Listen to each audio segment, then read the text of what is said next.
This is Peter Helland with David Wemhoff on the show Israel. And we are, Dave, in the middle of these recounts coming up in the election. And so the internet, mainly like I watch BitChute, I watch Brighteon. These are new, because YouTube seems to be censoring a lot of good stuff. So now we're being flooded with the moment. This is all this uproar on what's happening here in the election, but we need to see the big picture about the American experiment and how this particular moment that we're going through fits into the big picture. So I think people want to hear what you have to say. How do you feel about it? This is November 11th, 2020. How do you feel about the election that happened on November 3rd? We got Joe Biden as the president-elect. According to who? Fox? Well, yeah, Fox News, okay, right? Okay, so Fox says he's president-elect. Okay. So then, therefore, I say it too? Well, shouldn't you? Don't you want to?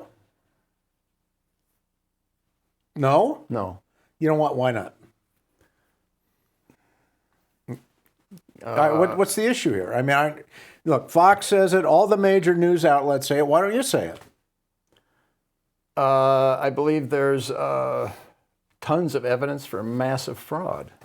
Massive fraud? Mm-hmm. By who? By Trump to get his votes?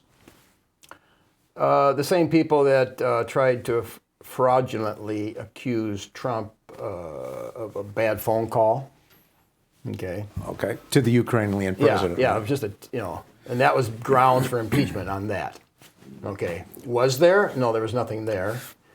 The claim that there is no fraud at all, which is their position, none at all. That's the position of Biden and the mainstream media. Yeah. Is that there's no fraud, right? Yeah. At first they said there's no fraud. Now they're saying there's a little bit. There's a little bit of fraud, but not enough to overturn the election. Right. And they're telling Trump now, they're saying, you better concede. It's going to be bad for your legacy.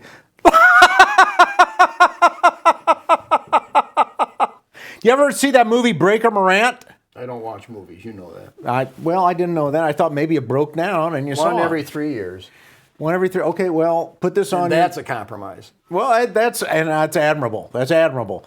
But actually, it's an historical account. It's fairly accurate about what happened in the Boer War in the late 1800s in South Africa. And what happened is you have a number of Australians and British, I think they're all Australians, on trial for murder, for crimes against humanity.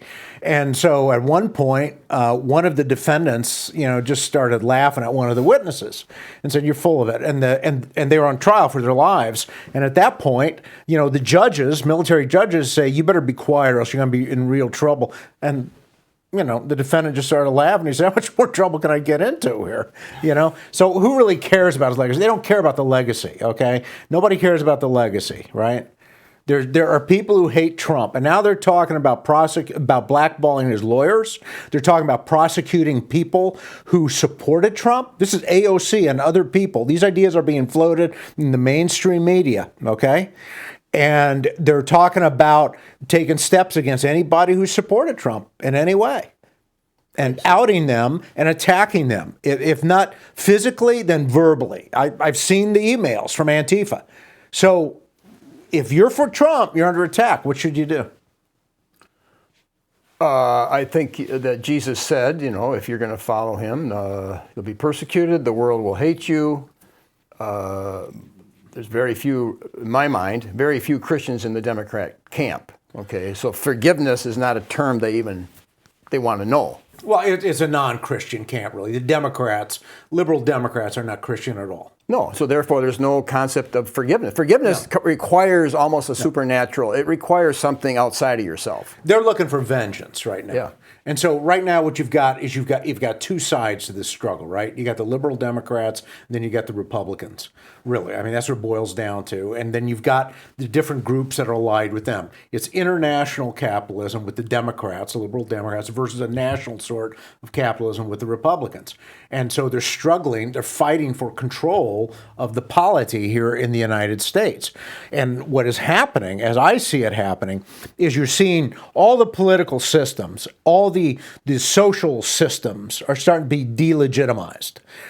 In the minds of people. There's a perception of fraud, there's a perception of illegality, and there is apparently a considerable amount of evidence to support that perception and may even swing the election in the key states for Trump. That's why Trump is not conceding, so it's smart for him not to concede. Right. If somebody spends time on, not YouTube necessarily, but on the alternative sites like BitChute or Brighteon, you got evidence coming forth on people that are trying to bring forth evidence that just overwhelming. Right, you have General McInerney of the Air Force. He's talking about Hammer and Scorecard, the system that automatically flipped votes for Biden after hacking into the election databases and systems. You got the Dominion systems that gave money to the Clintons, and I believe Feinstein's husband is on the board of those, and they provided the voting systems in Wisconsin where they're regularly finding errors that showed votes for Biden instead of for Trump. Which is flipping the votes. So what you got now is the electoral system is losing credibility in the eyes of the American people. The political system is losing credibility, okay? Trump stood up for guys like you and me and Christians and a lot of other people who had no voice, okay? Everybody knew that. And that just drove the left nuts in this country. That drove the international capitalists nuts because they want to destroy ethnicities and they want to destroy Christ and all the Christ followers. That's what they want to do. And so that's what you have going on there. Then you've got the whole issue of the media. I mean, how come the media spent more than 4 years bashing Trump, and now they're going to call the election and say Biden is the president-elect? First of all, the idea of president-elect really cannot technically be used until after the Electoral College meets, which arguably the earliest of that is December 14th of this year, and the latest is January 6th when they present the votes to the Congress. That is arguably the only time you can say anybody's a president-elect. But it's taken on this aura that the media has just taken this from and shaped this idea and anointed Biden the president-elect. We're also supposed to bow and accept that and move on to our own destruction. Yeah, I have trouble with the word media. I mean, I can understand when you say the judiciary or the executive. When people use the word media, it's like it has, like we know what it is. Well, this is media too, but you're not mainstream media. Okay, so mainstream media. Yeah, right. It's the mainstream media. It's the MSM. I mean, the First Amendment allows you to exist, but the First Amendment is the reason you have all these problems with the election now. You're seeing right now the culmination of years of people and ideas and dynamics that are saying that America is based on error. And there is a lot of talk going on now that society needs to be reordered. It needs to be restructured. Now, the liberal Democrats and BLM and Antifa, their allies, present one form of structure. The old liberal idea of how America was based is another one. But that allowed for the rise of, the powerful private interest that put us into this spot. And then there's a third one, which is, the Christian way, the Catholic way, that says you organize it in accordance with the divine positive law of Jesus Christ. Those are the three ways. Now, there's another way, and that's the nationalist way. America's not a nation. We're not a nation. We're based on an ideology. We're not a nation. We're not based on nasios or blood, okay? And that's what nation is. It means blood. It means a culture, shared culture. It's from the Greek word ethnos. It comes from ethnos. That's exactly right. So we are not a nation. Maybe with a bunch of ideologues who hold a certain ideology, but we don't have the same culture. Now, white people, as I've said before, have tended to get more or less the same culture. There are different parts in different parts of the country. Blacks have accepted that they have their own culture, their own identity. Latinos, have got their own, but there are people who assimilate into each of those areas. Yeah, I mean, if I go back to the 50s and 60s when I was in school, and we never did this, but if I asked classmates, well, what is your ethnicity? For some reason, we didn't really ask it. Right.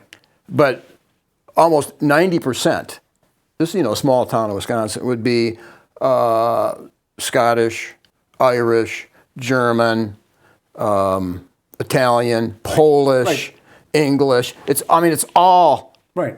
It wasn't even East Germany. I mean, unless you consider Poland, but it was just a certain area, not a big area actually. But they came together in America, and they became Americans. And so we got along really well because we had the same customs. You had the same customs. You had the same culture. You had the same background. Mm-hmm. But what the First Amendment allows to happen is for the culture to be shaped by people whose interest is the service of wealth. Okay? And when their interest is primarily the service of wealth, they break solidarity with the rest of us. They certainly break solidarity with Christ and with God. And so what you have now is you've got this commercial, competitive, dog-eat-dog society. One group being pitted against the other by these people who make our movies and now try to shape the culture and pit us against each other in this political entity. Well, I'm going to challenge that just slightly. We don't break solidarity with them on one level because we agree based on the idea that we're here to pursue happiness, kind of, and you pursue happiness mainly by accumulating wealth. I mean, nobody says that we don't have any creed out there, but it's kind of accepted. So if you succeed in your pursuit of happiness by making more money than me, well, it's kind of like when I saw Donald Trump one time in New York. I was like near Times Square with some friends, and I hear some screaming. And I go, screaming? What's going on? I mean, this is weird. And I turn around, and there's Donald Trump and probably Melania. This is 15 years ago or whenever, getting out of a limousine, black limousine, and people are just like worshiping him and screaming in worship. Why did they like him so much? Because he's successful. But see, this is what America's about: material success. It's about material success. So everybody comes over here to achieve their material dreams, oftentimes material success. Maybe it's writing the last great American novel. Maybe it's being a preacher. Maybe it's making millions of dollars. Maybe it's getting elected to Congress, whatever. It's material success. And then the spiritual comes to serve that. But the guys who really run the institutions, the guys whose power is protected, and there's about 6 families that own the mainstream media that really affect how we perceive things. Those people are tied in with the financial interests, and they're tied in with the intelligence agencies, as my book recounts. That same dynamic is in place now. We're seeing the same dynamic now. And they understand the value of pursuing money for their own benefits in such a society, because money becomes the arbiter and the determiner of value of everything, because America is not based on any religion. It's not based on any simple creed other than really a pagan creed, which is subject to any sort of misconstruction by the people who look at it. We're not based on a Catholic faith. We're not based on divine positive law.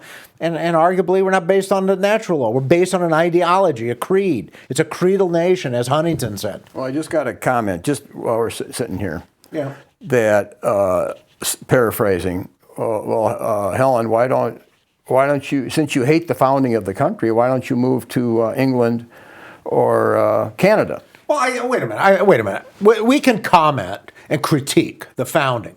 We can critique the situation of today and not say that we hate it, okay? But we can critique it and we can find its weaknesses and its strengths. So when somebody says a message like that to you, that's hyperbole, okay? And I'm sure it's, what's their name? Did they give you a first and last name, their address? Yeah, I'm not going to criticize them. Okay, so, okay, right. So it's one of these guys who appears out of nowhere. You don't know who they are. No, I've seen the name before, I think. But we don't know who they are. But we can critique this system. But the reality is what we're seeing right now is the errors of America. We're seeing the electoral system called into question. We're seeing the mainstream media, the freedom of the press called into question. We're seeing all the institutions called into question. Okay, that's what we're seeing with this election. And you think this goes right to the First Amendment? It goes right to the First Amendment. And that's the main thing that you've been standing out, different than almost everybody so far. Well, if Trump was a real dictator, then he would just go in and shut down Fox and CNN and ABC and NBC and CBS and all the rest of them, right? He would just send in the 82nd Airborne, shut them down, boop, that's it. But he's not, is he? Because he's got the First Amendment keeping him from doing that. So you got the powerful private interests, you got the 6 families checking the power of the elected leader. But look at this. I mean, the bishops, Catholic bishops, if I remember right, they come out and agree with Fox that Biden is president-elect. Well, but all of a sudden you start thinking, well, do they spend their time in the rectory watching Fox News? I mean, is that what they do? And I bet you they do. Okay, come on. They love watching news, and they probably love watching Fox News. And when Fox News said that it's president-elect, they jump on board. I believe that. I believe. No, I believe that's why they did it. This is what's really sad about the Catholic Church in America. The bishops no longer really have any moral authority. They've totally accepted Americanism, the American system of social organization, as the ideal, and that's why they endorse a guy like Biden who has no integrity, and that's why they're quick to accept what the powerful say, and the will of the powerful is expressed through the media when they make these pronouncements like, well, Joe Biden is president-elect, even though we got hundreds of thousands of ballots out there that could be fraudulent. The Catholic bishops are quick to bow to the powerful private interests who have telegraphed, not so subtly, their desires through the mainstream media. Well, I just saw a clip that came in, and it was a kind of a homely-looking female lawyer in D.C. talking to the real pretty Fox. That's Sidney Powell? No. It was a different one. Powell. I don't think it was. Sidney Powell's the lawyer. Yeah. Well, but she's being interviewed by the real pretty Fox network person. Okay. Right. And so then Fox announces that they're talking about that Biden's president-elect, and the lawyer from D.C., the homely girl, is challenging. He said, "How can you do that? I mean, only the Congress, only the legal entities can say this." And the pretty girl has just got a look of despising, like, we announced it. I mean, what are you talking about? That's right. Because the lawyer is right. Okay, the homely lawyer is right. You're not president-elect till the Electoral College meets. The earliest you can say that is December 14th. If the Electoral College, for some reason, if the votes are not certified in those states, and if the electors are not allowed to cast their votes, for whatever reason, it could be a federal injunction because we're dealing with federal law right now, then the president-elect may not be declared until later, or may not be declared at all. There are provisions under the federal statutes that allow that if the president and the vice president, if there is not a president and vice president chosen by the Electoral College, the Speaker of the House becomes the President of the United States. Okay, so right now that's Nancy Pelosi. It could be someone else. And then there are provisions in the law, it's Title III, which allows for that situation to be remedied, to allow a more permanent president to be brought in. It allows, then the Constitution, it allows the Congress then to kick in and to do what it has to do to bring in a successor president. But that is the situation we're faced with. And so what you're dealing with President Trump is challenging, the vote in Pennsylvania, the vote in Michigan, the vote in Arizona, and then in Georgia too, I guess. And Wisconsin. And Wisconsin. They're challenging all these places. There are legal challenges that are pending there. And it may turn out that a lot of the votes were fraudulently cast, which means that that's a matter of state law. So all those votes have to be taken away. Now, there's also a question in Pennsylvania. I don't think it's in North Carolina because North Carolina is for Trump. But Pennsylvania, Trump was leading by 700,000 votes. Really? By Wednesday morning? And then now all of a sudden you're down, 110? Well, I was talking... What's the mathematical possibility of that? I was talking to you on the phone that night, and you said he's got it. Well, he got it because he was running away. I've been watching elections for 40 years. And at 1 o'clock in the morning when I talked to you, Trump was pulling ahead. He was at 150,000 ahead in Michigan. Then all of a sudden he's 700 ahead, and then all of a sudden it flipped. All of a sudden they flew in the ballots. They flew in the ballots and landed them, and there were all these 450,000 ballots. Only one person voted. Or there was a glitch. There's a glitch, right? In the hammer and scoreboard. Just turn that little glitch. So right now, nobody believes the electoral system. So that calls into doubt the electoral system. Well, they do believe it, but they only believe it because they're programmed to believe the lie, and they act like they believe it. But as soon as you say something like the king has no clothes, right? Boom! The lie's just dispelled. If Biden is allowed to take this election, you're going to have a lot of people opting out. If the Republican Party lets him take this election, I think Lindsey Graham's right. I don't think the Republicans will ever again win because the Democrats have now shown the way of what they will do to take the election. And Biden is on record as saying we got a great fraud organization in place. Well, I think that's misunderstood. But he did say for sure that he would not announce, because they asked him point blank in the first debate. You know, will That's you? right. He said, I would not announce. Right. Point blank. I wouldn't announce. That video will just come right. And if he goes against that, then we know his senility just dominates him. Well, he's and the being evil. pushed by powerful people to take this thing. They don't want Trump to have it. The media is engaged in a suppression of public opinion. But here you got Doug Collins. Remember, he was the representative from Georgia, Right. that was defending Trump the most during the impeachment, Right. with Jim Jordan from Ohio. Right. And so he ran against the woman's for senator, and he lost. So now Trump has put him in as the guy overseeing the recount in Georgia. And so they've asked the head guy, the Secretary of State, to resign, and he won't. But the Secretary of State, I think that's him, said, well, we will do a recount and an audit and a recanvassing. Right. And Doug Collins will be in their face. Okay? That's huge. And not only and they got 2 Senate races up for grabs. Right. So this is, and that's, so the spotlight's going to be on them. So that's going to force all the other states to do a audit, Right. a recount, Right. and a recamp. Because the other states are going to demand it too, wouldn't they? Right. They are. So it depends course. on. Why not? So if you got a really good person overseeing Right. recanvass, audit, and accounting, is there a chance they can get caught in their deception? Yeah, I think there's a very good chance it could happen. I think they'll get caught. I think for the sake of the integrity of the system, they have to get caught. Yeah, because if you put money in the bank and then you go to get your money and it's gone, and you go, well, it got hacked. And you go, That's what the Depression was about. We got hacked. well, hold it here. Well, where's my vote? Well, it's not perfect system. Well, then what do we have? What do we have? Well, I would say this from a gut reaction. Then go back to a monarchy, and we're going to go with the oldest child. Okay, oldest son of the king. I get it. No, I get it, and I don't think that's the issue. I had this discussion with you before, and we had this. It's not the form of government that's the issue. You can always find a way to attack the form of government. The basis is the issue is what do you base your laws and your view of man on? What do you base your view of society on?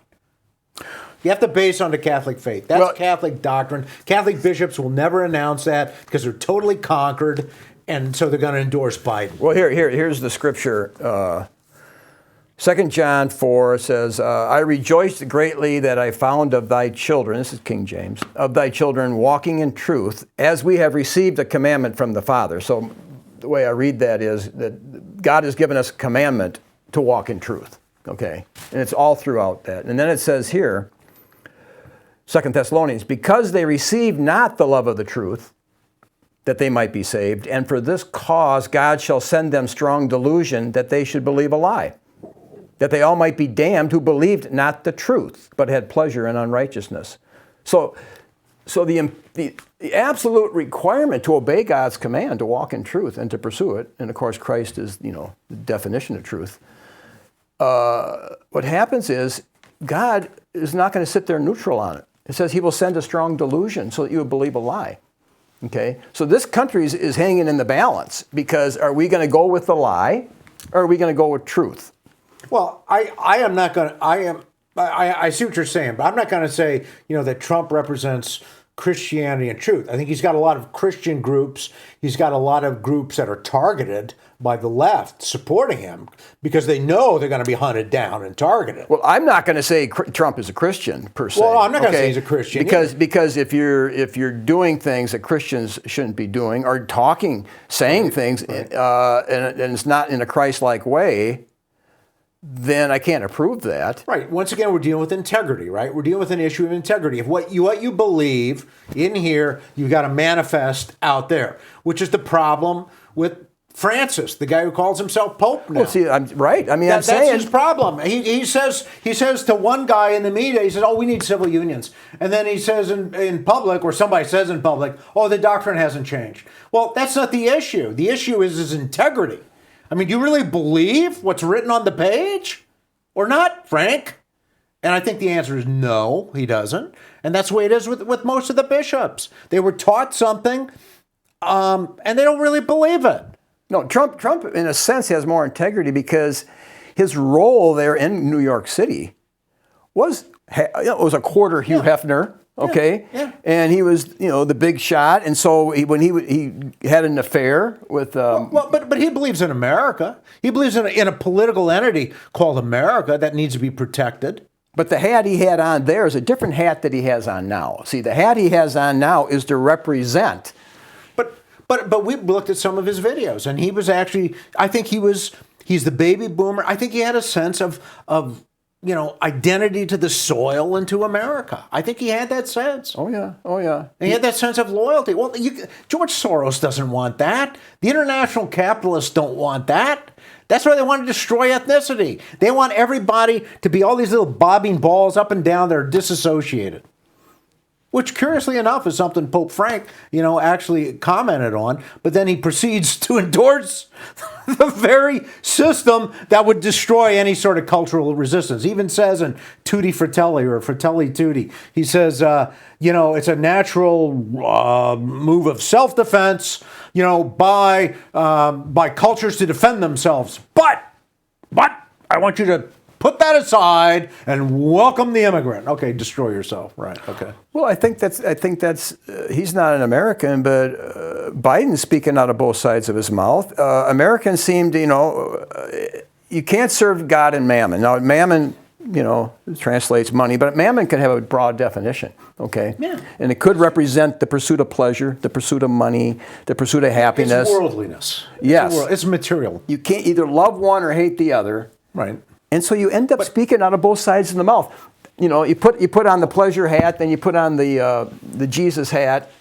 The love of wealth draws a lot of other loves to it. The love of self, the love of position, a lot of other things. The love of pleasure. That's because the love of wealth allows you to do a lot of things. I mean, when you have it. Well, and part of the problem here is the university system, where there is no vow of poverty, chastity, and obedience. Oh, no. Where the universities came out of that. They came out of. Didn't we have that at Notre Dame when we went there? No, they didn't. Really? No, their alumni fund was now it's $14 billion. So then it was much lower. How are you doing with your contributions to the alumni fund? That's private. Just like your vote, right? Like your vote. No, the mail-in is not, because you have to have your name on the mail-in. Okay. But see, without those vows, the monasteries were preserving the truth. Okay. Right. Because it's almost necessary to have a vow of poverty, obedience, and chastity. It's almost necessary. Yeah. But once there is no chastity, I mean, look at Burchell at Notre Dame. I mean, it's crazy. Once that vow of chastity is broken, the vow of obedience, I can't, I don't know how that plays out, so I can articulate it. But the vow of poverty is obviously fighting against, because it says they teach things, St. Paul, they teach things which they ought not to for filthy lucre's sake. See, so that's eliminated with those vows. Well, that's right. And so what you need is an organization with leadership that really believes in the documents of that organization, really believes in the catechism of it. You got to really have leadership that believes in the catechism, really believes that the purpose of our life is to know, love, and serve God in this life so we can be with Him in the next. Really believes that the function and purpose of government in civil society is to encourage virtue so that man can reach his beatitude. And in the process of living virtuous lives, we don't have such great economic inequalities. We don't have this grab for power, this illegitimization in the eyes of millions of this current political system that we have in this country. There is the greatest struggle of our time, the greatest question of our time, okay, is how to properly order society. That's the greatest issue of our time.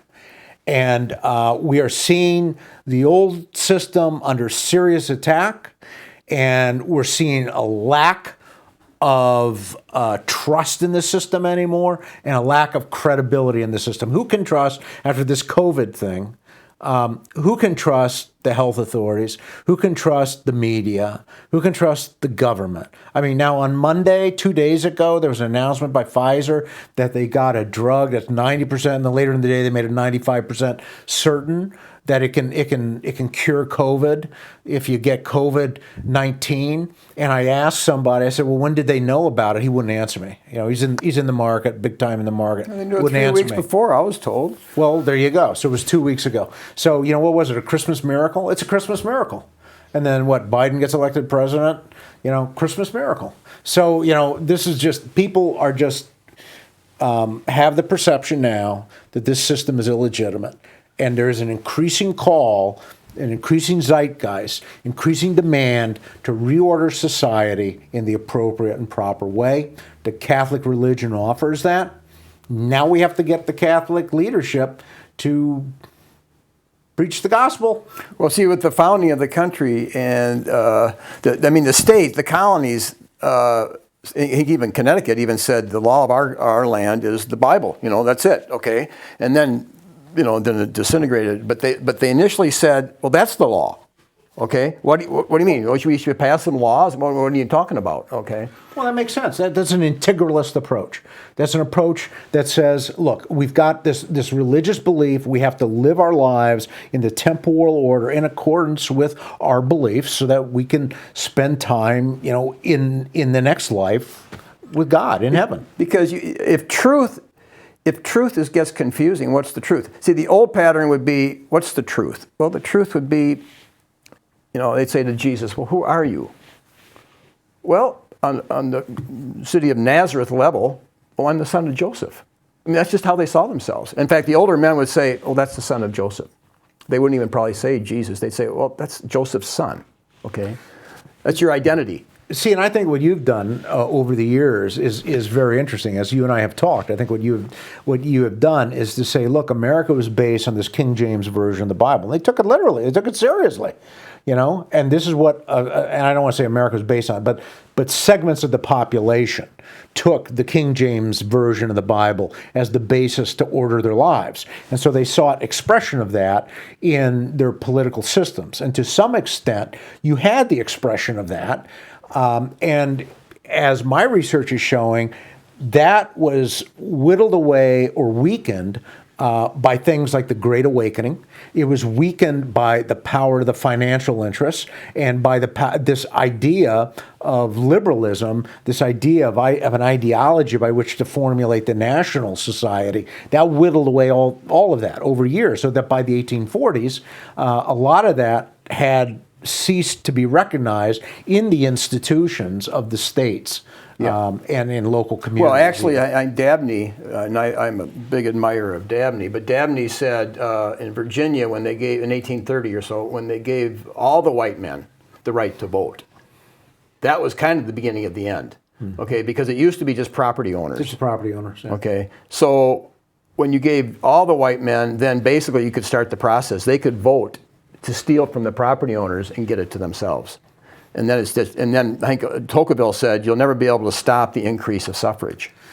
But if you have a common religion and a state-established church, you know, and this was toward the end of Virginia's life, the state-established church, because it had the national government with its, you know, secular non-recognition of religion, you know, pushing down on that to destroy that state church. But they all lasted after the Revolution. It lasted for a while. Yeah. It did last for a while. But when you start to lose that common sense, that common worldview, that common ethic on life, then you're headed for a lot of problems. Well, you could hold the government accountable. If they have a state church, you could say, hold it here. Yeah, you could. Don't you believe this? Right. It is a check on the government, right? But what does the government believe? How can the citizen hold them accountable to a moral standard? Well, you've got nowadays.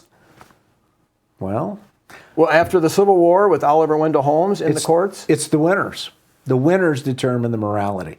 The powerful determine the morality now. So Fox News determined that Biden won.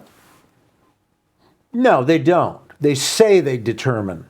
But here's the problem. But they do not determine the winner. When Roosevelt, this is my understanding, wanted to help Stalin, Uncle Joe Stalin, beat back the Nazis. He knew his only hope was to get the Japs, instead of attacking Stalin themselves, get the Japs to attack us. That would give us the right. Then we could declare war on Germany. Germany would have to declare war on us. Then we could declare war on Germany, and then we could, boom, go full bore to help Stalin. It's a dominoes. Yeah. So, but he was mostly concerned that the American First Movement, 90% of the men were vehemently against the thought of ever going back to Europe again. Strongly against it. So now, how is he going to overcome that? Well, by the trick of Pearl Harbor and the media. And the media playing it. And it was Murrow, or whatever that guy's name was, the chief media guy at the time. Murrow. Yeah, it was that was the key. Murrow. If Murrow could pull it off. Yeah. Did he own the American mind? Did he have the American mind? He was in London during the Blitz, right? So, boom, he got it. Right. So these 90% of these American men that were determined not to repeat World War I again. It was a disaster because they didn't even know why they went. They turned them around like lemmings. Well, the media is very powerful. The media affects perceptions, and it affects how people view things.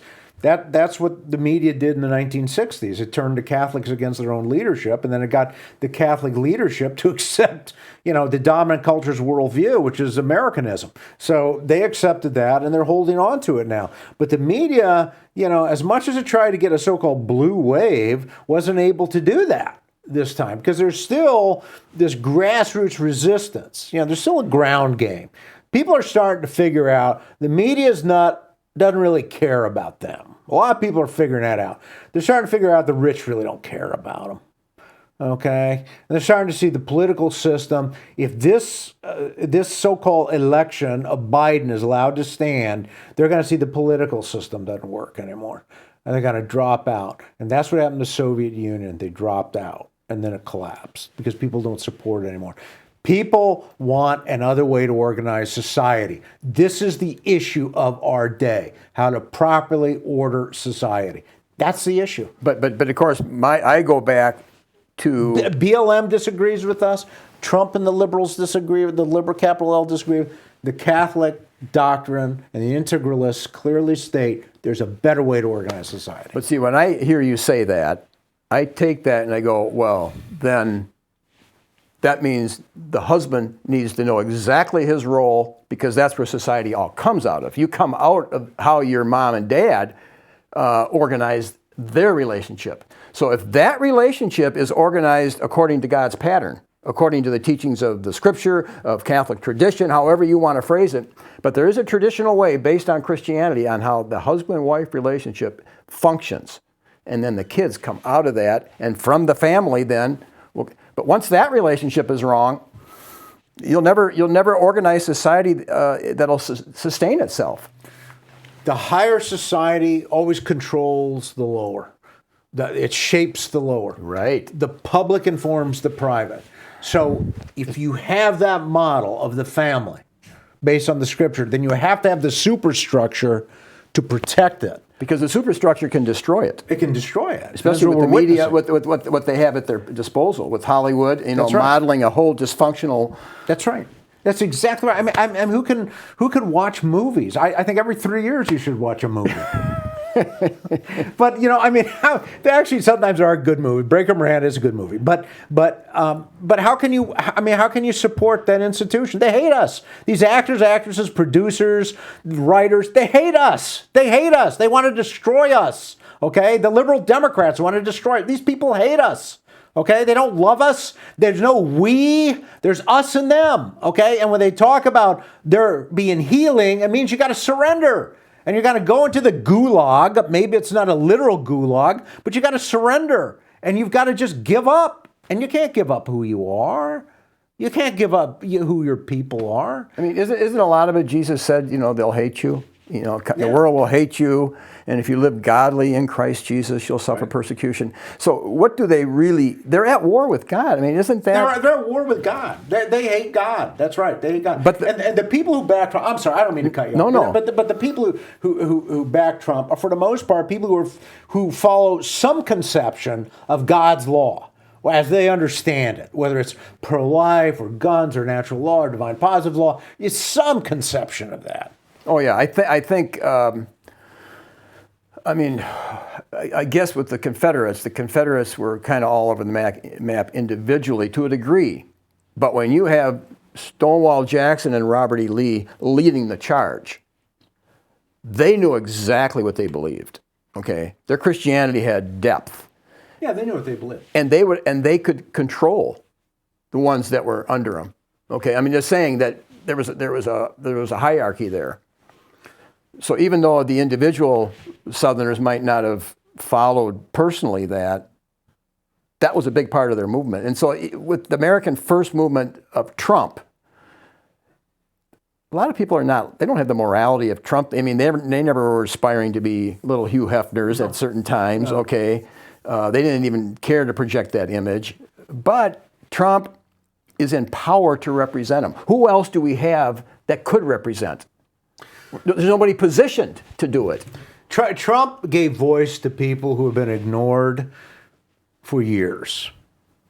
And the reality is that the Republican Party before Trump ignored a lot of people. They ignored the pro-lifers. They ignored white people. They ignored all sorts of groups, okay? They paid them lip service long enough to get them, to show up, to carry the water, to vote for them. That was it. And people were dropping out. Would a Republican before Trump, what would be the likelihood that they would have wanted an Amy Coney Barrett on the bench? Well, I think Republicans would always want an Amy Coney Barrett, but what you're dealing with, again, I think she's a very qualified person, and I mean qualified in the sense that she's very intelligent, and she is conservative in the sense as that term is understood in politics, and she will probably support Trump. Or at least the issues presented by a legal team on behalf of Trump. So his choice of her right before the election was actually pretty smart.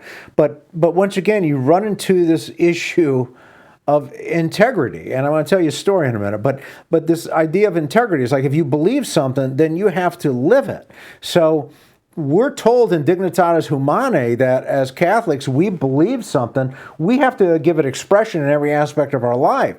That means we have got to present it everywhere, our belief everywhere. We have to know the doctrine and present it everywhere. If you're going to check your personal beliefs, which means your religion at the door before you become a judge, then how can you live a life of integrity? Integrity is oftentimes a positive term, but it is also a term that suggests neutral value in the sense that it means that you act outwardly as you live inwardly, as you believe. You act as you believe. That's integrity, hence integralism. You act as you believe, okay? That's the idea. So if you believe something, and if you believe abortion's wrong, and you're a judge and you got an abortion law on your desk, I mean, as a Catholic, you got to knock it out. You got to find a way to knock it out. Now, that'll cause a lot of problems in the way America is set up, but that's part of the organization of America, which really goes against the Catholic. But that's why somebody might trust you. In other words, if you raise your kids to be a certain way, and you model that, and then they see you acting out of what you taught them, right. Okay, they're gonna catch you at another moment and say, "Dad, how could you have done that?" Right. That's okay, right. and you're going to lose their esteem. I mean, you're their dad. If they're Christian, I mean, they're going to hold their esteem. Right. But you have not done a good thing. I mean, right. You have to model it, and whatever price it takes. Yeah, do it. Which brings me to the story. Years ago, when I was pretty actively involved in the pro-life movement, I went to some interreligious ecumenical gathering, talk about pro-life stuff, okay? I was a speaker, I did some talking, and Joe Scheidler was there too. I know Joe. You know Joe? Way back. He had the daughter, I know Joe. Joe was the leader out of Chicago. Oh yeah, huge leader. I mean, he's like, 95 now, he's really old. I don't know if he's still doing it. But he was there, and he was the speaker, And it was this auditorium. It was just packed with people. There were hundreds of people there. And I think it was put on by a group, some non-denominational group. And so he gets up there. He says, "Hi, I'm Joe Scheidler," Rabbi Plano. And he says, "I'm your speaker for tonight." Everybody applaud. And he says, "I am told that I am not supposed to talk about the Catholic faith." Dead silence. "So what I'm going to do is I am going to talk about the Catholic faith." That's how he is. And he started talking about the Catholic, and the people in my part of the room, we just went wild. And you know what? After that talk, everybody wanted to talk to him. Everybody. That's how he was. That's how he was. That's how he succeeded, because he broke through, Right. and that was his modus operandi. From what I knew of him, Yeah. he wasn't afraid of that. He said, wasn't "Oh, afraid. I'm not. Oh, Okay. make my day." Make my day. Boom. I'm going to talk about the Catholic religion. I'm not supposed to. I'm going to talk about it. Well, that's the old school, and see, Trump has a little bit of that in him. Yeah, he does. Because he's still from that old school, and I think what's happening now is, and I just heard this from somebody that you would know, that the argument from the young people is, well, you almost have to vote for Biden because that, otherwise they're, people get, we're looking at rebellion, we're looking at, riots. So they're too afraid, see. That's voter suppression. That's a violation of 18 U.S. Code 594 and 595. That is voter suppression.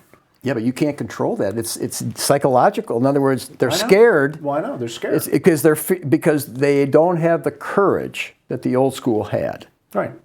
And see, Scheidler, look, that's just how he was. It was that was the virtue of courage. That was courage. So you're trying to intimidate me, huh? You're trying to scare me. And he said, "Make my day." He said, "This is what I live for." Make my day. That's what I live for. And he just got up there and he just rattled out, boom, boom, boom. And there were a lot of Protestants there, and he talked about Mary, and he talked about the Trinity, and he talked about the Catholic Catechism. And it was just awesome. I mean, it was just totally awesome. And they couldn't do anything about it. Well, how is a Protestant going to respect him if he doesn't stand for his beliefs? Well, that's right. That's what you got to do. You got to stand for your beliefs. And the Catholic faith says society is supposed to be ordered a certain way. We don't believe in separation of church and state. We don't believe in freedom of the press. We don't believe in freedom of speech, okay? All of these things are to be controlled to serve virtue, to serve truth. Everything in society is supposed to be based on the moral order. The moral order is the divine positive law of Jesus Christ, which is the Catholic faith, which is delivered to us from the apostles and from the fathers of the church through the enlightenment of the Holy Spirit. If you do not believe the Catholic faith, then you claim you're a Catholic. As a minimum, you got a lack of integrity. You could be a heretic, could be worse, an apostate. Well, I mean, I try to fall back on the simple ideas, but you can't be a elder or a presbyter or a priest, however whatever word you want to use, but a ruler in the church, unless you have proven that you can rule your home well, having your children in subjection with all gravity. How a priest that's unmarried, I don't know how to tackle that, but if you can't govern your home properly, then you're not allowed to govern at the church level. But there's the other level, is the state level. There has to be a continuity between the governing of the state, That's right. the governing of the church, and the governing in the home. And for sure it says a father is to rule his home well. Right. Okay. Having his children in subjection with all gravity. Okay. It's repeated many times. Well, people say, well, honesty, it's a universal virtue. Yeah, but you know what? That's true. But, how about when you say, well, I can be dishonest because I'm involved with a great moral cause here, okay? Well, the Catholic faith says you can't do that. The ends does not justify the means. The ends don't justify the means. And that gives you guidance. And that gives you guidance. I want to do God's will. Well, I'm guided by that. I can't achieve what I think is God's will by violating His teaching. Right. So that gives me direction. It may frustrate me. Right. I say, oh, I can't do that? Well, how am I going to get there then? So that's right. So and the Catholic Church is very clear. It says the Catholic faith is very clear. It says you have to have a proper end, a moral end, a moral means, and then the circumstances have got to be moral. So the guys who are out there, committing voter fraud in this election, or any election for that matter, are basically saying you know what? Yeah, I may be honest, but I can throw away my honesty for a means here. Well, that's wrong. But also, too, what they say by doing that is they're saying, America, this idea of elections and we determine our future, I don't trust it. I don't believe it. It's not the highest good. I have the highest good, or my candidate has the highest good. And so there you have the real conflict, too, amongst Americans who have no religion, who are not Christian. So is the American system of organization the highest good and maintaining it the highest good or not?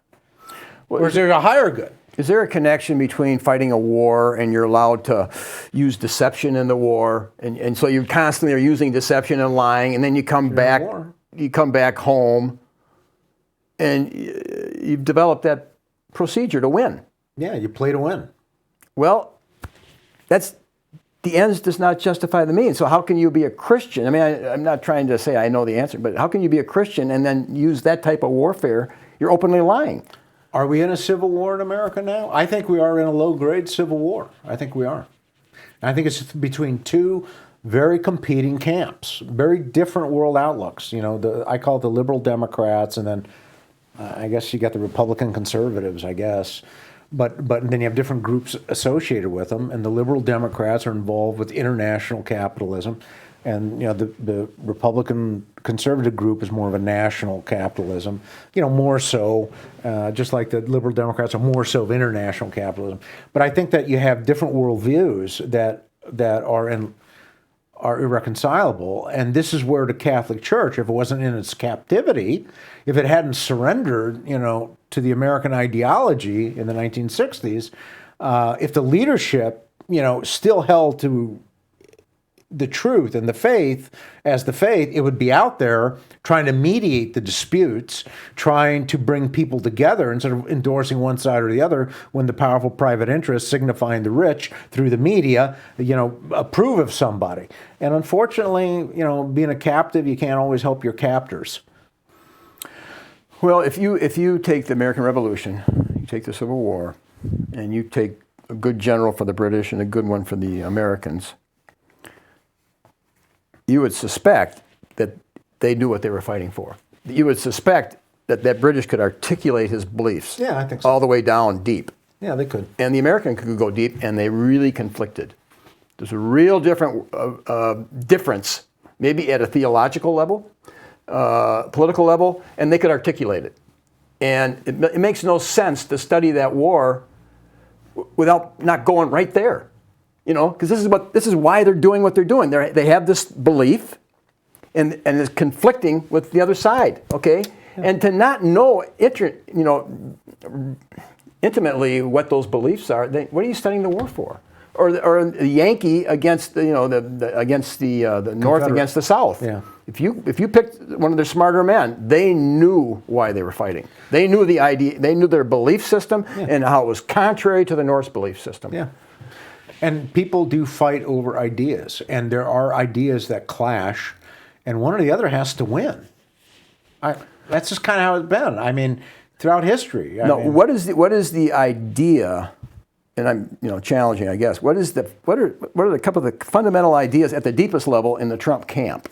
Okay, maybe Trump doesn't own them. Okay, I think there's a sense of actually the United States and all of its citizens being part of one community.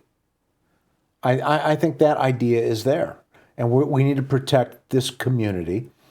And yeah, I think he has appealed to a lot of people who have never been listened to before, but I think that's his idea. You've seen him, he's doubled support among Hispanics, he doubled support among blacks of any Republican, because he's offering a way forward, not of identity politics. He's saying, we're Americans, so let's build it for America. Let's become America. But how about here locally? There's a huge, this is a super strong Democratic stronghold right where we live. Well, I think it's weakening. This last election, I think it's weakening. You have now all Republican commissioners. You've got there was a state legislative seat that was flipped, that went from Democrat to Republican. And the coroner went Republican. I can't think of the last time there was a Republican coroner in this county. 50 years? Well, isn't that make it strange why Trump would lose? Doesn't that indicate voter fraud? Because why would all these Republicans win, but Trump not? Well, you had to look at the numbers. Here in St. Joe County, it was 59-53. 59, of course, for Biden, 53 for Trump. So that really brought people out. If you look at the coroner's race, oh boy, let's see, I'm thinking it's 55-53. So did you run for coroner? Years ago. Okay. So it was 55, but this is a real bellwether, what's going on in the county. So it was 55-53 in the coroner's race. And what that means then is there were about 2,000 Democrats that switched over. And there were a lot of Democrats that sat on their hands. And if you see statewide in Indiana, it was roughly about 60-39 for Holcomb, with the skyrocketing COVID-19 virus pandemic. 60 to, it's just a blowout. It was just a blowout. And so what you had is you had a lot of people turn out, and they voted Republican in Indiana. So the race was really in Indiana also to a referendum on the Democrats in large measure. Now the Democrats picked up a couple of seats in Marion County, but I mean Marion County is highly blue anyways. I mean the Democrats have their power in the city centers, in the megalopolises. That's where their power is. So I think there was a reaction in this state. There was clearly a reaction. As far as I know, there's no voter fraud in Indiana, so that's good. So Trump is appealing to the sense of community. I think he is, and national community, but he's being accused of being divisive. And you could argue, he's a New Yorker. He's not afraid to be divisive. Okay. When he attacked the media the first year out at the correspondence dinner, he said, "I'm not going to that. Why should I be around people who hate my guts?" I mean, it was total war from that point on. I think it was February of 17. Total war from that point on. I mean, they hated him with a passion after that. And you could argue he wasn't being a peacemaker and he wasn't being Christian and that. But he did cause things to come to the surface. Right? I mean, hasn't he? Yeah, he's been shining the flashlight, or what his policy does, it's forcing things to come out. Yeah, I mean, I think he's identified the dividers, the people who divide, and they don't like it. I think that's the biggest thing he's done. So we are living in a time where the perception of the system is not a good one, where it's a sense that people are they're questioning the legitimacy of the system. So once again, the greatest issue of our time, with 2 minutes left, is how to properly organize societies. Okay. And the Catechism, Catholic faith offers the way to do that. Right. So if you don't have a plumb line of morality that is a determiner, an umpire. But see, there is no umpire in this country. I mean, there's no state church. There's nothing to determine except, I guess you're going to go before a judge, and then they're going to determine based on the law a righteousness of a case. But can we trust their righteousness anymore? Well, what's the answer? I think it's been really, well, with the same-sex marriage, I mean, they don't know what to do with this. I think a lot of people are questioning the moral legitimacy of the entire system. With all the decisions that are coming out, especially with abortion, I think that is the ultimate position of the pro-lifers. That is such a system that allows that is not of God. It is not of God's law. That's the position of the pro-lifers. They don't want to necessarily articulate it. The leadership doesn't want to say that. And I think that's unfortunate because I think they pull their punches. But I think a lot of people are thinking that in the pro-life movement. Right, and they could be saying a lot more. I mean, they just stay on that subject, but there's a lot more that needs to be questioned besides. Right, but the leadership wants to keep the system together, and it's the very system that leads to abortion and division. And that's the point. And it's the very system that's destroying the very people supporting it. So, right. So, they need to do what God requires, what the Catholic Catechism requires, and we have to turn the bishops and the priests, and we have to pray, and we have to talk to them, and we got to wrap it up too. Okay, David Wemhoff, Peter Howland on the show Israel.